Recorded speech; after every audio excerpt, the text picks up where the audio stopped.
Monday Bully Live. So, skin problems are the number one pet insurance claim in America. And bully breeds are one of the hardest hit by far, hands down. But they're not necessarily the top breed that's actually claiming allergies. And it's actually getting worse. Real quick, take a look at who we got here. We got Miss Shaytree in the house. How you doing, Miss Shaytree? Thank you for joining us. We of course we got Inserata. Good evening, everybody. We got Miss Sulema. Hello, Bully fam. We got here on time Echo Bullies. We got Brayman Bulls. What's up? We got TTP Kennels. We got Dracula all the way from the UK. We got Heavy in the Game, all money in. Listen to that, man. So, number one claim in pet insurance is allergy related. In fact, I just came across a statistic, if you will, that your dog during its lifetime, due to pet insurance claims, you're going to be he or she's going to be running you up a bill anywhere between $2,000 and $5,000 during their lifetime. Why is this becoming more and more prevalent? Why are allergies becoming more and more insistent, if you will, in our dogs and in many different dog breeds and being claimed so often? We have Joseph Hayes. Hey, tried the yeast detox video and haven't had any good results yet. Wow. I hope you're not talking about like within a week, right? Please. Yeah, he says, please help. Yeah, Joseph, you can help yourself. And I don't mean that in a negative way. You can definitely tune into the videos. You can definitely watch the entire playlist.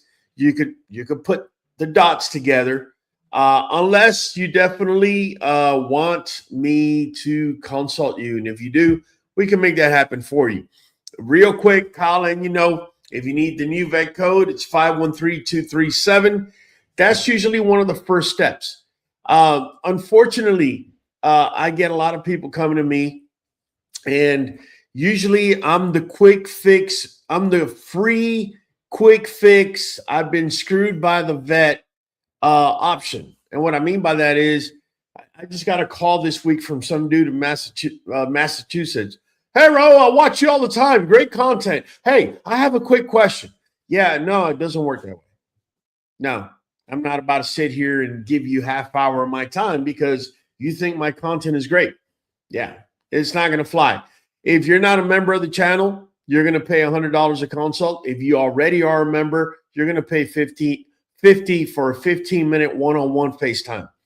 If that's too much money for you, or you don't think I should be charging or whatever, no issues.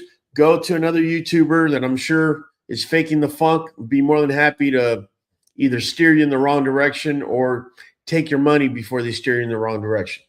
Straight up. Echo, because the vaccines, in my opinion, causing illnesses, not benefits, as much benefits as vaccines may assist with. Okay. It could be vaccines. I sat here and went through pretty deep research. One of the things that just kind of made me ask myself was, why is it getting worse, right? Do you think bully dogs have more skin problems today than, say, they had maybe 10 years ago? My personal thought in this, based on the amount of people that are reaching out, I would say yes. I've actually had more people reach out year after year, I would say for the last 5 or 6 years.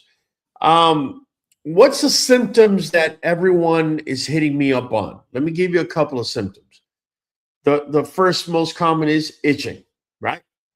You have a dog scratching. That's usually not a good sign, especially right now during springtime. Next, paw licking. Okay, so you have a dog that's scratching and licking its paws. Really big. What people don't comprehend is the reason it becomes so bad so quick is because obviously the paws are on the ground. If you have a fungal infection, it's only going to get immediately worse. That's because there's bacteria, there's fungi on the ground, on the grass, on the dirt, etc. And when the dog lifts up its nail to scratch his ear, its neck, whatever, it's going to break skin with that bacteria or fungi on the tip of the skin as it's breaking skin. And now you have a newfound full blown skin infection. Number three, after paw licking, that I get contacted the most for is ear infections. Ear infections is always either put my dog on something and it went away, and it's usually right before the winter time, right? In October, I gave him Apoquel or whatever, and it went away, and it's back now. And it's almost like we're in a dark room looking for a black cat that isn't there. Because think about it, put two and two together. Now springtime is coming about. Temperatures are are going up, right? Colder temperature is becoming less and less consistent, particularly down here in the southern states. You may get a cold front here or there, but you're also starting to see hotter days, right? And more humidity. You combine those two things, keep in mind humidity is the main thing that's going to be causing ear infections, right? A lot of owners think these are all separate problems, when in reality, they're usually all together combined into the same thing, to include, reddening of the skin or even hot spots. And those of you that don't know, hot spots is areas in the dog's body where there was fur and all of a sudden the fur has fallen off, right? But like I said, many of these symptoms, they come across the same root cause. So if your dog has fungus in his paws and it's scratching itself and breaking skin, he or she can very well be spreading everything throughout the body from, and causing symptoms like itching, paw licking, ear infection, red skin, and hot spots. They all go together into one. Yeah. All right. So basically, the other thing that I'm seeing is the growing bully breed problem. All right. So you would think, what does breeding bullies have to do with allergies, right? Now, I specifically talk about bullies and refer to bullies, even though they're not the top dog in this list, by the way. But that's because that's the breed that I breed. However, breeding in general, humans making the selections as to, breed this dog because I want bigger head, or because I want bigger chest, or because I want tighter skin, or because I want better rear angulation. You never hear a breeder saying, I want to breed for less allergies, unless you're, into that type of breed. What is a Labradoodle?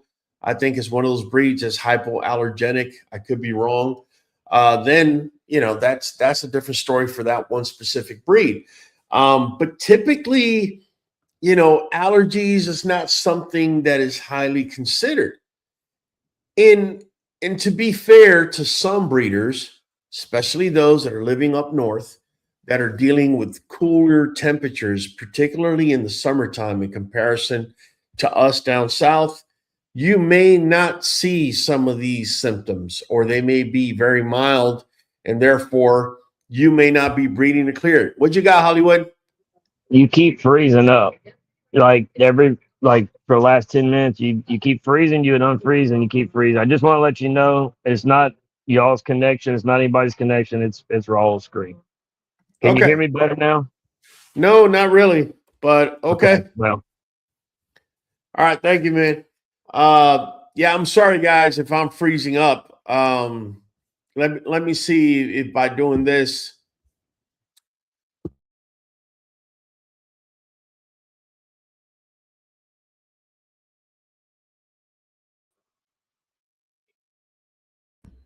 All right.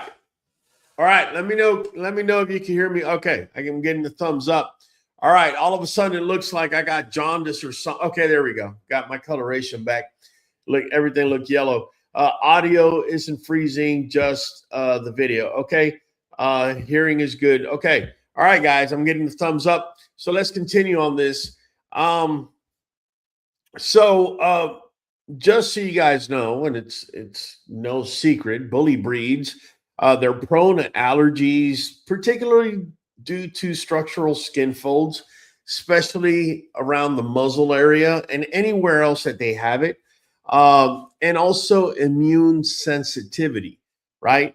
When a breed grows fast in popularity, such as the American Bully has in such a short amount of time, health problems are actually going to grow with it.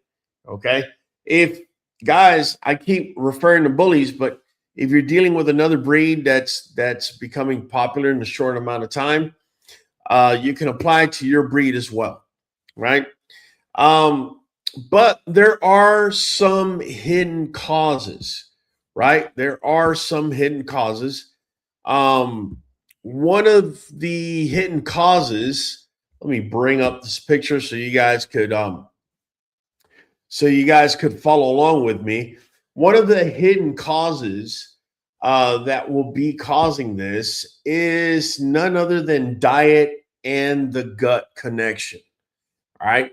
Why does anybody that has anything to do with dog allergies and the solution of them is constantly bringing up the gut and that sort of thing as part of the solution? And that's because the dog's immune system lies within its gut. Make no mistake about that. And if your dog's gut health is wishy-washy or is having issues, it's going to show throughout the dog's body. Keep in mind, these are carnivores. Their gut tract, their intestines is only about 7 or 8 feet long versus us that we have 30 feet worth of intestines. Why am I saying this? I'm saying this because we have 30 feet's worth of intestines so that we can process grains, for example, and things like that.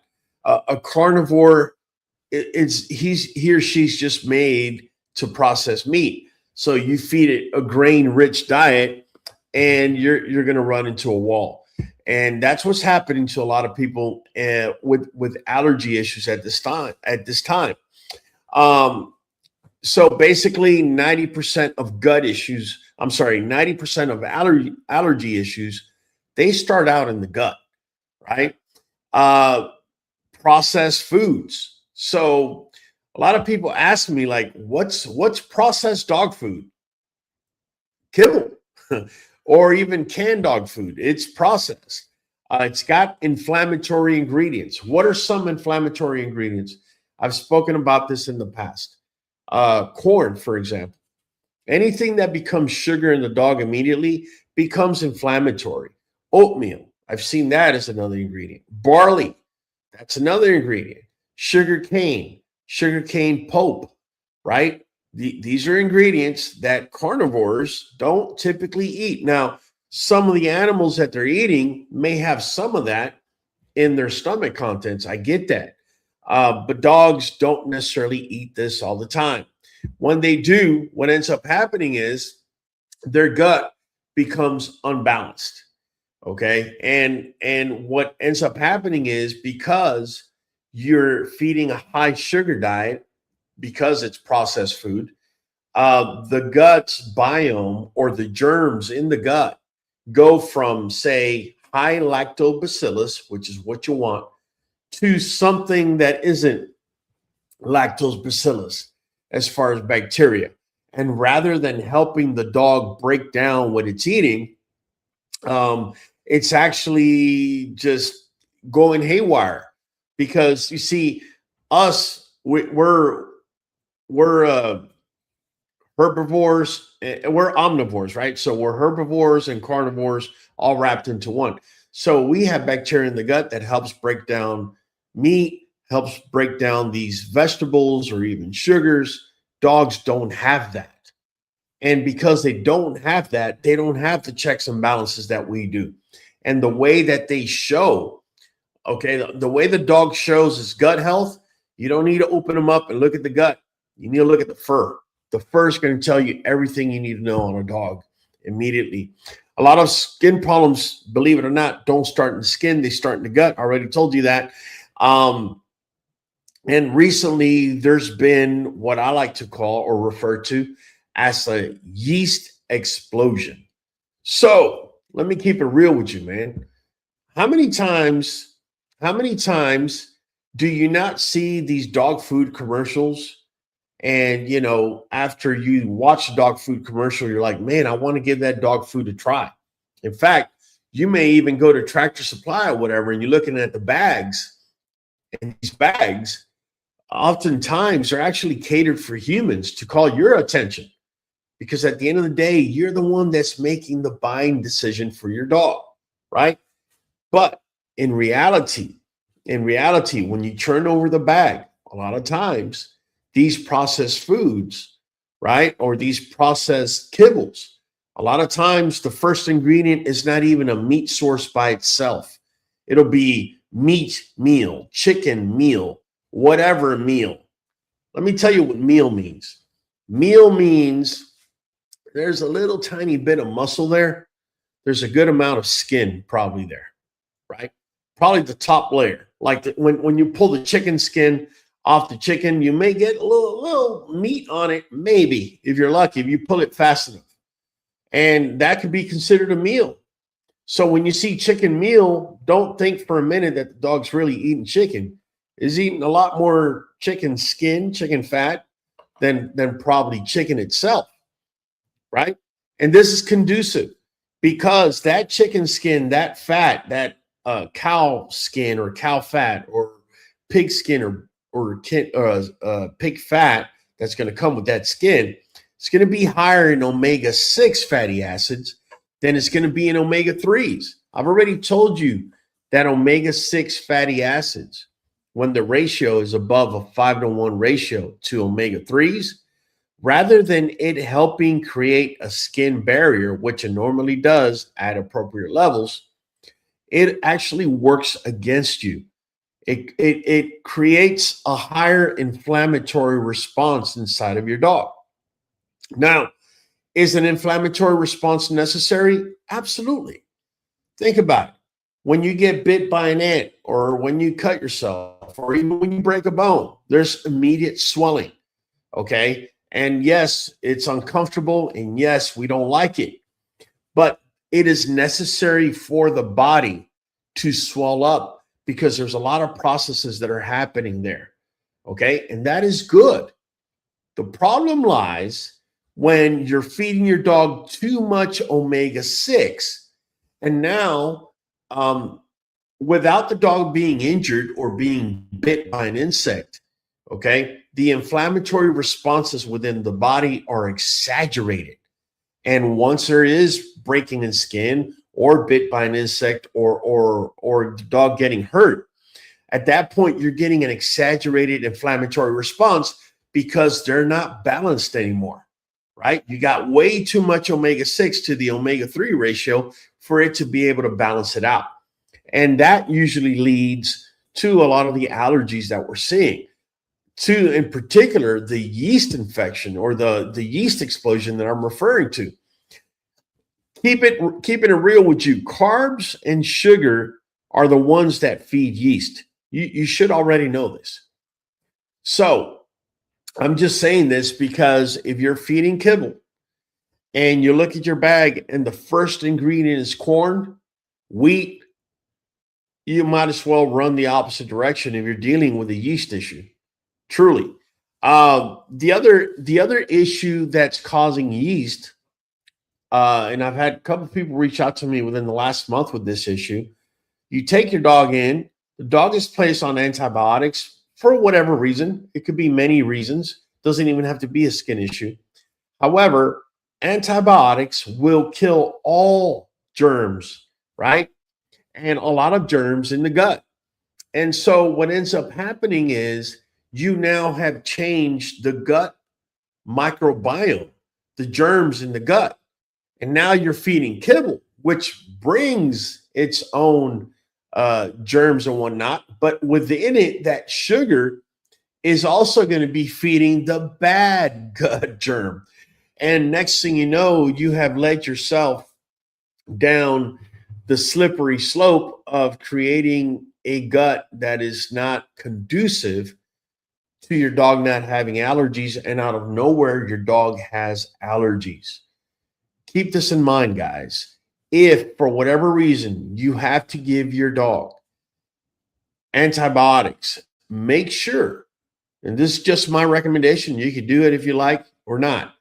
I would recommend to give non-dairy yogurt with probiotics. You gotta read, it says live probiotics. And I say non-dairy because dairy will also feed the bad bacteria. But because of the high numbers, it really balances out. If you want to give your dog kefir that's got high numbers of probiotics, that is also a very good option.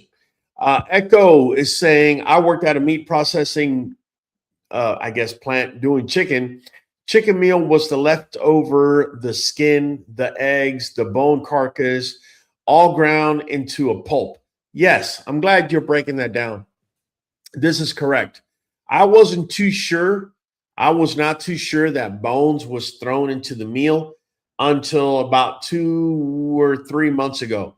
That I was told bone meal is the meat with the bones, everything just ground down and made into a big pulp. So I'm glad you're throwing that out there, and that is correct. This is chicken meal. I don't know so much about the eggs. I don't know so much about that, but definitely the chicken skin, whatever's left over, they call it meal. And then that's the first ingredient you see in the bag. You might as well run the opposite direction. You're doing yourself or your dog no favors, straight up. Adam Field says, y'all get out your notebook and rewatch this. Thank you, Adam. I appreciate it, man. What's up, family? Hello, greetings from deep South Texas. Hot, sunny days, lots of humidity, and lots of pollen for allergies. Okay. El Vala 1996. Sorry, bro. El Vala Presleyarista 1996. Okay, so one of the things I recommend to people, and it could be counterproductive, but just hear me out. One of the things I recommend is getting local honey, because local honey is going to have a lot of the anti-allergen properties that the bees are putting into it, because they're the ones in your local area that are pollinating everything, right? So say, for example, in your area, let's just throw something out there and say there's a lot of oak trees, just for the sake of saying it. And for whatever reason, your dog is allergic to oak tree pollen. You definitely want to get yourself some of that local honey, because the bees are the ones doing the pollinating and their antibodies are there to help. Now, with that being said, if your dog has a profound allergy to this, you may see your dog actually reacting to the honey. Some people have called me up and told me, oh my God, you told me to get the honey, the local honey, but now my dog's reacting to it. Well, yeah, your dog is kind of getting a slight reaction to it because it's in the honey somehow. Okay, but you got to think of it almost like a vaccine. It's almost as if though you're training your dog's immune system to kind of get used to this allergy or this thing that's causing the allergy. So that's just letting you guys know it's actually a good thing. But if you do see a slight reaction to the honey, it may be because your dog has a real high allergic reaction to that particular thing. Let's see. It snowed in Bama today. Listen to that, man. Yeah, we got a push of cold over here in our neck of the woods in Texas, man. Let me jump in here. Symptoms again, right? for the yeast infection. Typically, you're going to get that Dorito smell in your dog paws. Grab your dog's paw and smell it. It smells like Doritos. You probably have a little yeast infection going on there. Even if your dog hasn't been scratching yet, it might be just the initial phase, but that's what you probably have going on. Typically, you're going to get itching after you smell the odor. You're going to get some itching somewhere, and just realize wherever the dog scratches, that's where it's going to be spreading it. This is why a lot of you have dogs that keep getting reoccurring ear infection, right? If you have a dog whose ears haven't been cropped or even cropped, doesn't matter, and the dog keeps scratching like right behind the ear, okay, what do you think that bacteria and that fungi is doing? Okay, it does migrate, and it can be migrating right into the ear, right? When yeast gets out of control, the skin becomes the actual battlefield, guys. It does. But in all battlefields, right? In many wars have been fought due to trench warfare. But even further than trench warfare, you have tunnel warfare. Where am I leading to all this? What I'm saying is you got to fight this on the skin level, which is above surface level. But in reality, the battle's in the skin. The war is in the dog's intestines. That's where the war is at, because that's where the balance, that's where the imbalance is that's allowing for this to happen. So a lot of you are, hit me up. Oh, baking soda bath. When do you use it? The vinegar bath. When do you use it? No. When do you use it? This is the reason why you get burned every time you go to the vet, because the vet wants to keep you running around in a circle treating symptoms all day. He gets paid every time he sells you something. Oh, here's a shampoo. Here's a spray. Here's a dog chew that helps. Here's a this, and you're there in a circle, right?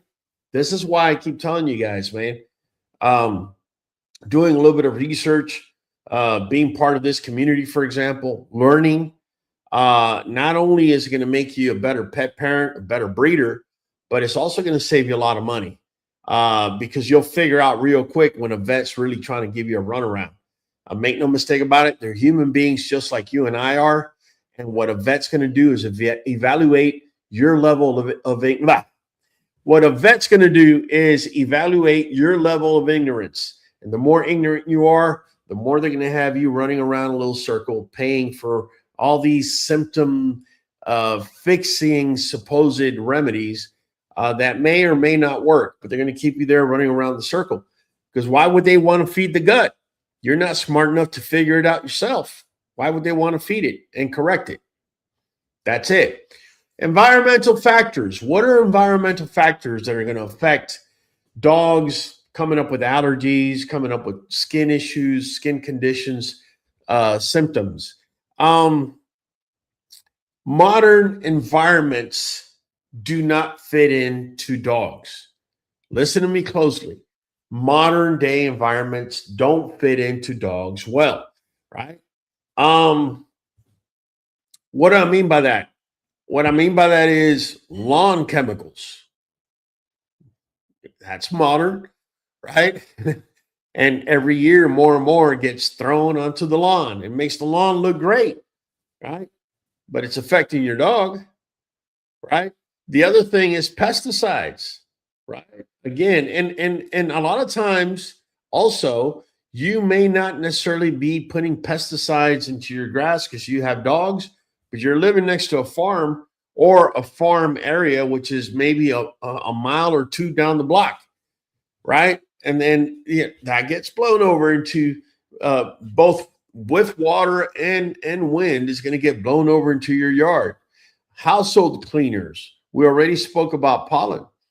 Dogs today live in environments that their immune systems were never designed to handle, right? They just were never designed to handle lawn chemicals, pesticides, household cleaners, right? And a lot of times you can be causing some of these issues to your dog, and you might not even be noticing it. Let me go here to some of the questions that are coming in. If you're giving honey for the first time, start off with small doses. Yeah, this is absolutely right. You do want to start out with small doses. Um, Caleb, what's going on, man? No love. Let's see. We have Liz Moore 1696 saying one out of my 3 pits have major allergies. I made your ginger, turmeric, garlic broth, and he's already shown major improvement in just 1 week. Thank you. You're the best.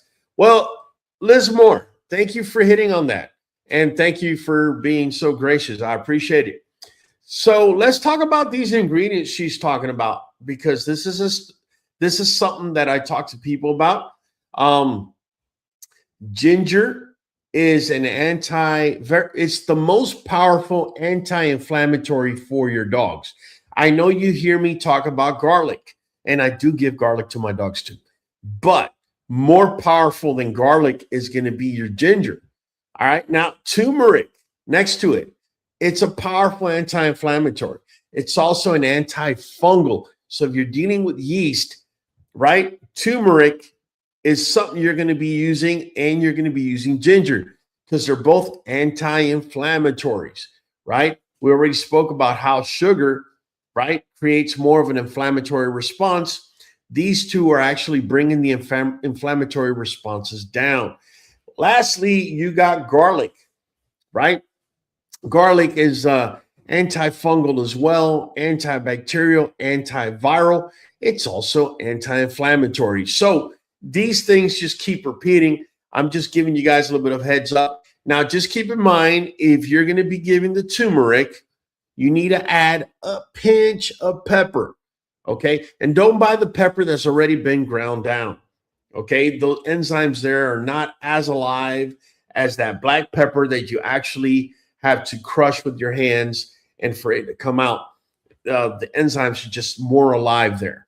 It's been proven that black pepper, just a pinch, can allow up to 2,000% more intake of the turmeric that you're giving. Keep in mind, turmeric is one of those things that's quite volatile. Stomach acids can kill it, can destroy it, can make it into something else that your body can't use. So I strongly recommend, if possible, giving turmeric with some sort of fat, okay? An Indian friend of mine said that he gives it to his dogs with something called ghee, which is like a butter type of thing. And that's fine. As far as me, I like giving it to my dogs in cheese, okay? In cheese. Now, I don't always give it to them in cheese. A lot of times I'll make goo from the Q, right? Which these are the main ingredients. We got ginger, turmeric, garlic, but then you have to add to that the black pepper, right? And also coconut oil. Coconut oil is a type of fat. It kind of protects it when it all hits the stomach so that the majority of it can make it to the small intestine and be absorbed. All right. So, Ms. Liz Moore, thanks for bringing it up. Guys, if you're dealing with major allergies, you might want to go with this. If you don't know the amounts, you're going to have to go through our videos or our shorts and figure it out, man. Bottom line, Adam Fields, cold. It snowed today. I heard echo. It's whatever eggs that are undeveloped still in the chicken system. Oh, okay.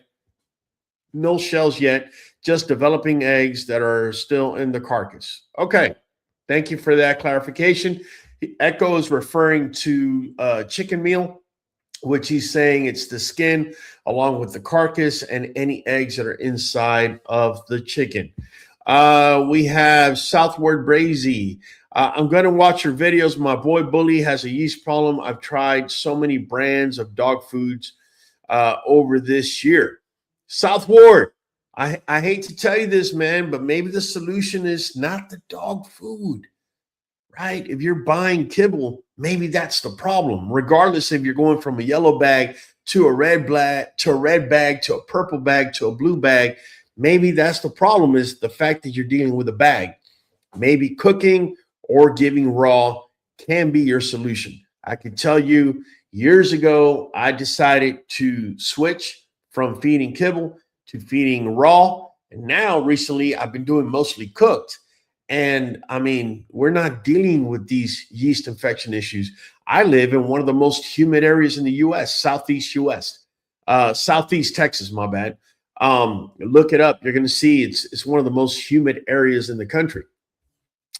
One of the issues, right? Let me bring up this so people watching at home can follow us, right? One of the main issues that's causing allergies is going to be right over here, right? And the reason they're getting more skin problems is because of breeding issues. You got people that are breeding the dogs for particular looks, irregardless, or looking by, or ignoring fully the type of allergies that the dogs may be having. Make no mistake about it. Make no mistake about it. And let me tell you guys this, because my daughter recently, my daughter's going to nursing school. And recently she wrote on something on epigenetics, right? For those of you that don't know what epigenetics is basically the study of how nutrition affects genes, how it switches the off and on buttons inside of a dog. So one of the things that she was writing about, she was talking to me about, is the fact that, say, for example, if you have a dog that all of a sudden has a newfound allergy, or you're feeding, say, a real cheap kibble, first ingredient is corn, and it causes inflammation in the dog. Well, this is switching on and off certain buttons, certain switches inside of the dog's genetic code. When that dog breeds, it is not the same. Say, for example, let me rewind so I can break it down simpler. So say you have a dog that has full-blown skin allergies. He's red from the tip of his nose to the tip of his tail. And you breed him, or you collect his sperm and you freeze it. Okay. And 6 months later, you've cured everything, and he doesn't have inflammatory processes or anything going on whatsoever. He's looking phenomenal, great. He doesn't have allergies. At that time, you collect them again. Okay. If you were to be able to get the genetic code off of the non-allergic time versus the time the dog had full-blown allergies, you're going to notice a difference in the genetic code. It's going to be minute to us humans because, it's not easy to understand genetic code. But you switched on certain triggers when the dog had allergies, and you switched them off when he didn't. And therefore, his offspring, when you collected, when he had full-blown allergies, are going to be more prone to allergies than the ones when you collected when the dog didn't have them. That's just the bottom line. This is science. This is not me just saying it, right? That's one of the reasons why, and I always bring it up, and I always tell y'all, one of the reasons why we feed New Vet, New Joint DS. All right. So the green bottle, I'm going to give you first the skinny, right? This is a multivitamin, right? Next to it, New Joint DS. A lot of people read it and says New Joint, and automatically you're thinking, oh, this is just for joints, right? Initially, you could say yes. You could say initially, yes, it's for joints. But in reality, this blue bottle carries a lot of anti-inflammatories, which are set up, right, to be consumed by larger amounts by the multivitamin. This goes hand in hand, guys, right? So when you take high anti-inflammatories, the body is going to use that anti-inflammatory effect for joints, for skin issues, and for anything else it's got going on.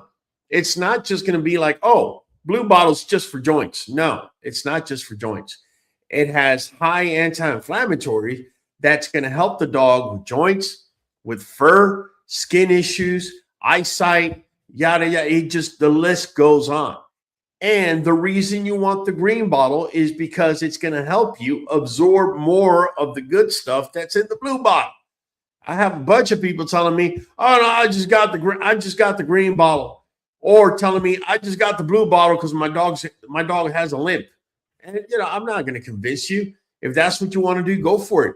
But if you want to truly fix it, if you really want to set it up to where your dog has the maximum positive effect, I strongly recommend New Vet and New Joint DS. Don't forget, it says here 13%. I need to update it. You get 15% off when you do auto ship. Not only that, you're going to get one free one-on-one 15-minute FaceTime consult with me, where I'm going to be looking at you, your dog, whatever's going on with your yard, and you're going to be getting that every single quarter of the year, so every 3 months. So for those of you that are on auto ship already, if you want to hit me up right away. Once we verify you're on auto ship and you're buying New Vet, New Joint DS, you're getting a free consult. Okay, so you don't even have to worry about paying $100, $50, none of that. Just hit me up and we'll make it happen for you. All right, let me go here quickly and see what's going on. Insurat is saying 91 degrees every day since Thursday, Friday in Arizona. Wow. Echo Bullies saying, inside information, great info, everybody. Take note of that. On and off genes can't breed healthy bullies with unhealthy BS. He's absolutely right. Keep in mind, guys, this is how important nutrition is. And I've been trying to get the message across since I started doing YouTube 6 years ago. And a lot of you either think I'm trying to sell you something or trying to, I don't know, change your mindset. I don't know. But here's the bottom line. Epigenetics, do me a favor, okay? Once we're done tonight, or if you're watching this on the replay, I want you to go to Google. I want you to verify what I said about epigenetics. And that means foods that you feed your dog will either flip up or flip down genetic switches, right? And genetic pathways. Let me give you an example. A lot of you that are looking to have the most bullied up, bulked up dog with the most muscle. I spoke about this, right? I've made videos on this. Myostatin, right, is something that will loop back and turn the gene off. Okay. So if you run your dog and it breaks down muscle, and that gets and that myostatin gets released into the bloodstream, it's going to go into the dog's genetic code, and it's going to switches off that are not going to allow your dog to bulk up, because it means it's basically a message to the genetic code that the dog has already met its maximum point. So why are you saying this, Raul? I'm going to tell you why. The goo from the Q that I was talking about earlier, okay? Turmeric, garlic. What was the other ingredient? I just lost my train of thought here. Ginger. There you go. Ginger, garlic. Okay. The black pepper, so you can consume the turmeric, right? These are all anti-inflammatories. They tell the body there is no inflammation. And that allows the muscle to keep becoming denser and bigger, and there's growth. The minute you hit full blown, there's inflammation signals to that genetic code, the growth will stop, because that's the automatic switch or the automatic kill button for the growth of muscle in your dog, right? So that's definitely what you want to do. If you're trying to bulk your dog up, you want to make sure your dogs are taking in as much anti-inflammatories as they can. This is why I get written to many times, people telling me, ever since I put my dog on New Vet, New Joint DS, all of a sudden I'm noticing they're bulking up. Yeah, because of the anti-inflammatory effect that New Joint DS is giving, that is being consumed at a higher rate because of New Vet Plus. It's really that simple, guys. All right, let me see what other comments we have here. And Sarata saying, oh, wow. Okay.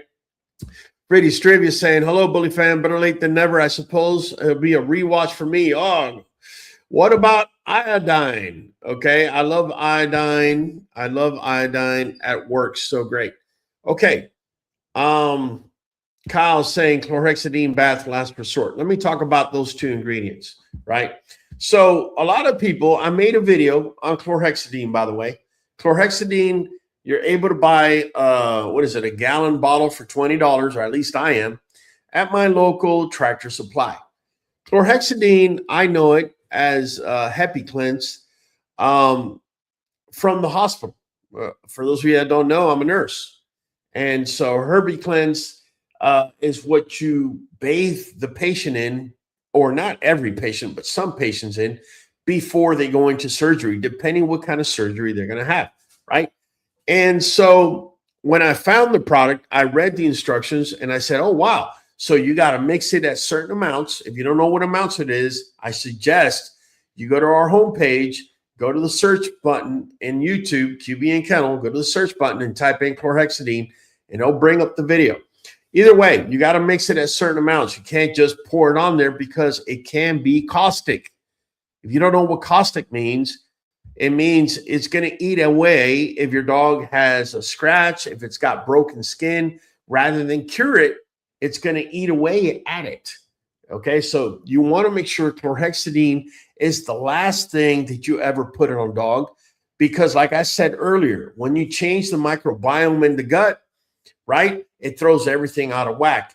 If you change the microbiome on the skin, you could throw everything out of whack. So let me give you an example. Say you are to bathe your dog in chlorhexidine. You bathe them and they're dry. And now they go outside and they're running around in the grass and there's a little bit of fungus down the grass. So let me explain to you what just happened. You bathed them in chlorhexidine, so you wiped out all the good and bad bacteria in the dog's body. But now the dog just rolled in the mud or in the grass and there's fungus there. And now there's fungus on the skin without anything to fight it. That's why chlorhexidine should be the last thing that you want to use, not the first thing. All right. Iodine. Iodine is very, very powerful. And the reason, Shade Tree, I want to talk a little bit on iodine is because I made some tests last year with iodine, and I'm about to test it again this year. But I can tell you the tests I did last year, I'm not surprised, but that doesn't mean it doesn't work. It means it works effectively, and I already knew it. What I mean is you have to do a mix. It's an upcoming video, so I don't want to say the amounts right now. Or better yet, I'll say the amounts because I've made previous videos on it. What you do is 1/3 iodine to 1/5 of iodine, depending on the concentration of iodine that you buy. If you buy the 3% iodine, then I would recommend 1/5 or 1 part iodine and then 4 parts water. Okay. And you bathe your dog with that. You let them air dry. Do not towel dry, because when you towel dry, the towel is going to absorb a lot of the iodine that's going to be on the dog's skin. What ends up happening is when the iodine dries, right, that's when its mechanism of action actually works the most, and it's going to kill either fungus or bacteria. However, let me rewind here. I said bathing your dog. Let me rewind. The test that we did was not a full bath. I've done full baths in the past and they do work well. But the test that I did in particular, remember I spoke about yeast infections and about Dorito smell in the dog's paws? Well, if you get yourself one of those cups, that you buy at the store that are disposable, and you put 1 part iodine and 4 parts water, and you put the dog's paw in there, I let it soak for maybe 10 seconds. If you don't reach 10 seconds, it's not the end of the world. But you want to make sure the level of it comes up to the dog's pasterns, right? So it covers the whole paw, right? Now, this one you might have to towel dry only because I don't know of a dog that's just going to stay still for a good hour for it to dry before they head back out. So you may have to try towel dry it. And then I let my dogs go with it. And let me just tell you guys, I had one dog with an active yeast infection, or starting to have a yeast infection, in one front paw and one back paw. Not all four paws had it. I did what I'm saying on all four paws. Within a week, everything I saw a week earlier was no longer there. So just wanted to share that with you guys. Let me see. You can also add iodine to their diet. Well, I'll tell you what, Echo, I don't do that in particular because you can mess with their thyroid, even though a lot of dogs that have allergies do have thyroid issues. I would recommend, if you're thinking like Echo here on feeding your dogs some sort of iodine in their diet, I would strongly recommend that you do some research. You use AI if you have to, and take it from there. And make sure that if your dog's taking pills, or if your vet is giving them any type of medication, or there's a condition that you don't feel comfortable with, that you speak with your vet. All right, let me finish this up here. What's going on with breeding, right? So one of the main things that's causing these allergies is a genetic bottleneck. A genetic bottleneck will only happen when you inbreed, okay, or strongly line breed. Sometimes strongly line breeding doesn't mean a grandfather to a granddaughter or an uncle to a niece. It could actually be second cousins. But the mere fact that you're line breeding generation after generation after generation, you're bringing it closer and closer and closer together. Keep in mind, your line breeding is a mild form of inbreeding. Make no mistake about that. Causing limited gene pools. Think about it. If you create a small gene pool and there's allergies within it, you have done nothing. I don't care how good the dog is looking. If you have a dog that's having interdigital cysts, that's genetic. Allergies that are seasonal, that are genetic, or even forget seasonal, full blown allergies throughout the whole year. At the end of the day, you did build a good dog structurally, but you can't even take it into a dog show because it's got an interdigital cyst, or it's looking all messed up. So recessive traits will do that. When breeders concentrate the same bloodlines, they concentrate everything, the good, but also the bad, right? Here's the one that nobody wants to hear, but I would say the great majority of people that are breeding are at fault for, and that's the popular sire effect, right? It explains, okay, so basically, the popular sire effect is when there's a stud that gets used over and over and over and over again.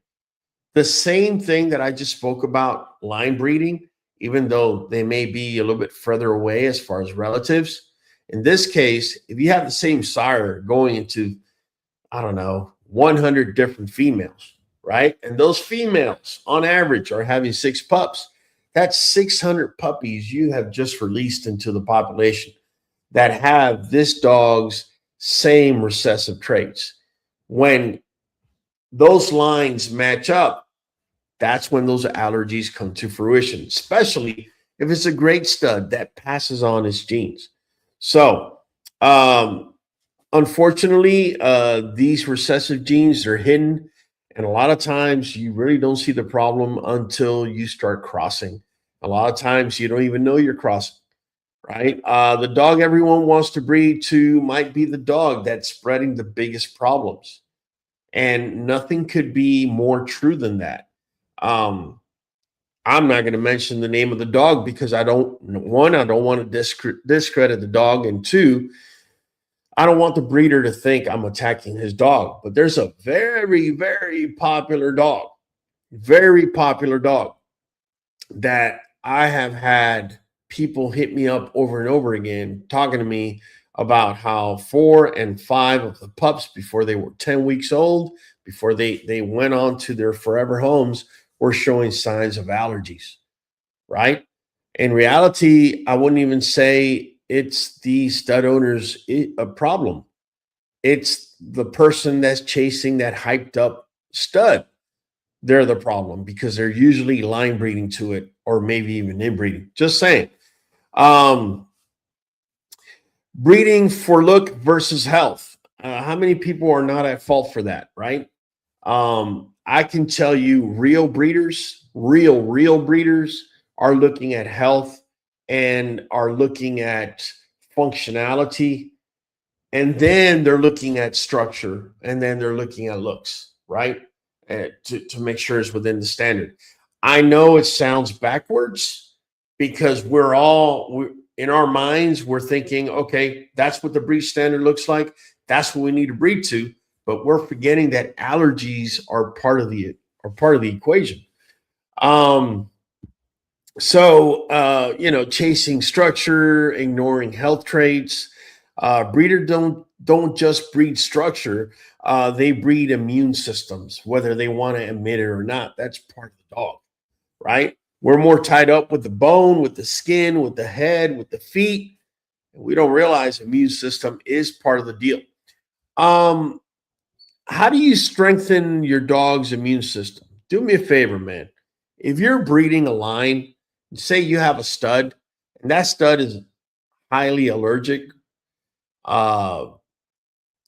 my suggestion is one of the first things that you must do, whether you like it or not, is to outcross and outcross to a female that you're seeing that doesn't have allergy conditions or skin conditions. Preferably, I would say, try to see this female in the spring or summertime, because during the wintertime, it's too easy to just kind of hide and mask everything. Also, guys, diet plays a huge role as far as your dog's immunity. Now, we spoke about meal. We spoke about chicken meal. Echo Bullies was talking about it's the skin with the leftover carcass and whatever eggs are there, and that's kind of put together into a big mush, and that's what's considered meal. Think about it. What dog do you think is going to have better immune system? A dog that's eating that or a dog that's eating full-blown steak? Now, I know you're not going to feed full-blown steak to your dog every day. Maybe some of you will, but I'm bringing up that extreme just to show you the differences in what's being fed. You don't have to feed your dog steak. You can feed your dog chicken quarters, right? Like I've been doing for such a long time. And if you feel that the skin is causing allergies or brings too much of omega-6 into your females, that could eventually also cause reproductive issues, take the skin off. End of that. But you know exactly what your dog is going to be eating, not what's on a bag, what's not 100% guaranteed. And even if it was, you know full well it's not the best quality what you're feeding. Just saying. Also, we spoke about it earlier. Supplementation is key. If you have a dog that's low on vitamin E, it's going to be showing skin issues. If you have a dog that has too high of omega-6 issues, it's going to show skin issues. If you have a dog that has some sort of mineral deficiency, okay, vitamin deficiency, is going to show in the skin. It's your dog's skin says so much about your dog's health. Just by looking at a dog's skin, if it's brittle. I was just talking to somebody this weekend.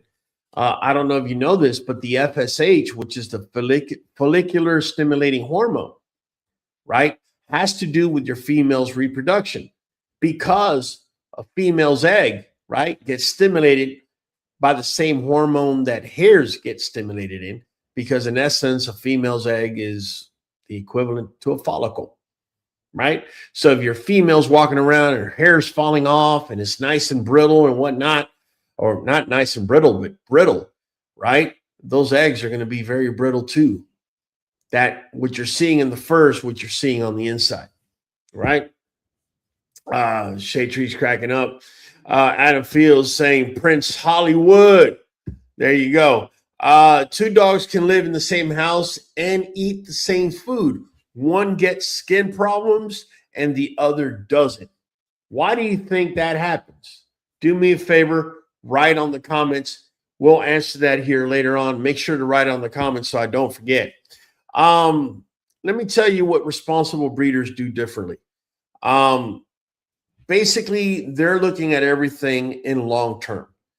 Last week, we were talking about the third generation trap, right? And how breeders, when they start breeding, they're breeding for the third generation. Not for that first generation when you get hybrid vigor, not for the second generation where you don't have enough of homozygosity to show your real issues. That third generation is the one that's going to speak to you, right? So selecting healthy lines is one of the main things that a responsible breeder will do, right? Oh, look at this dog. You know, they'll hype him up, you know. Oh, this dog has done it all, doesn't need to do anything else. He's proven himself. That's a breeder marketing. That's not necessarily true.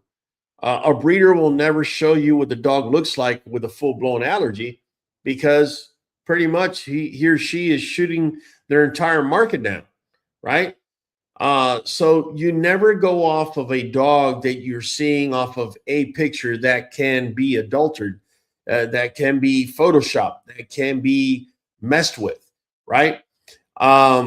Understanding genetics. If you're dealing with a breeder that has zero understanding of genetics and says, oh, no, I do it the old-fashioned way, that could be a red flag. And also the other thing that responsible breeders do is avoiding double faults. So say, for example, you have a dog that's east-west. Why would you breed it to another dog that's east-west? You're not fixing the problem whatsoever. It's only going to compound, if anything. Well, the same could be true for allergies. Why, if you have a dog that's got allergies, you want to breed to another dog that has allergies? It makes absolutely no sense. One of the things I do say is that nutrition and immune support is key. So at QBN, we follow particular protocols for everything. We do routines for everything. And it kind of makes it easy for me to pick up if anything's going on with the pup, right? If every day I let them out, say, for example, at 5 in the afternoon, and they all run around and have fun and play, and one day I let them all out and the puppy doesn't want to come out of his cage, boom, that's a major red flag. Something happened. I need to figure out what's going on. Well, the same thing could be true for a skin condition or for allergies or anything else, right? If all the dogs are eating at a particular time, are being let out at a particular time and coming in at a particular time, right? It allows me to observe. Now, I observe all of my dogs when they eat. I observe them before they go out. I observe them while they're playing, and I observe them when they come back in.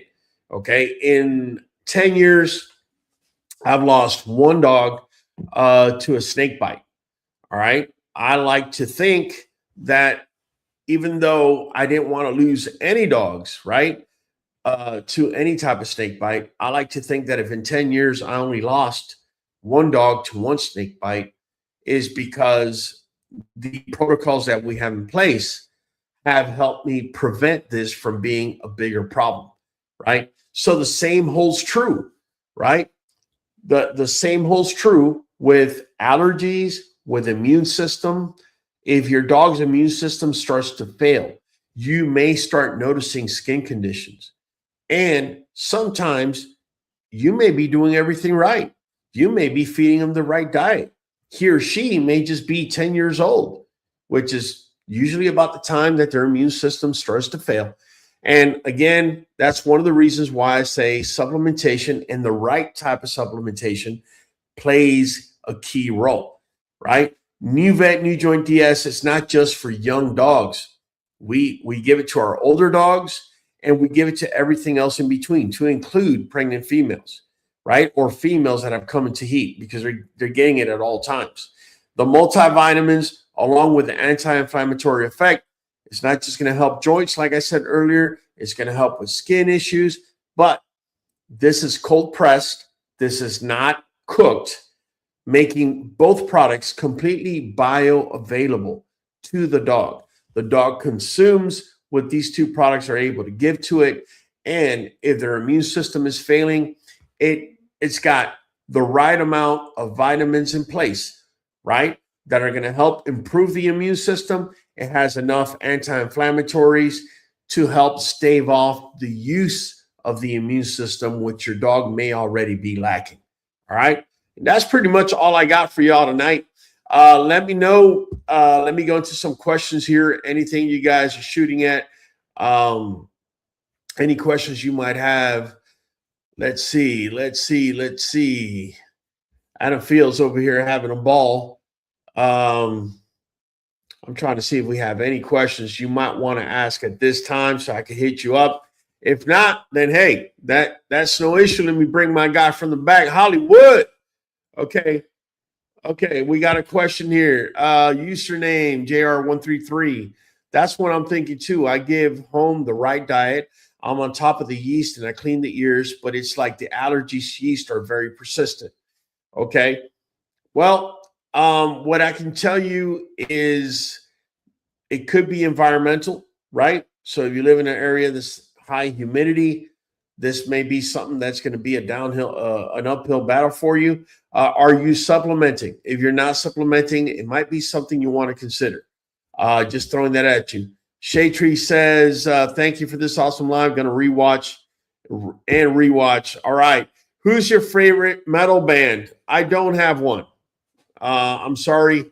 I'm just not a metal listener. It's not. So sorry.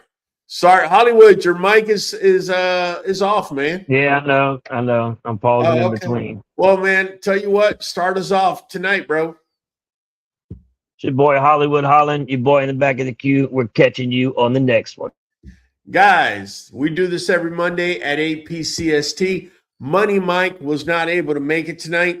He should be here next week. Either way, I appreciate you guys for coming. Make sure to give us a share, give us a like, give us a comment. It's been Raw from the Q. We'll be catching you on the next one. We are going for a whole hour. Straight dog talk and the song. Jump on in and speculate. Show up on time, don't be weak and late. We are community, so don't hesitate.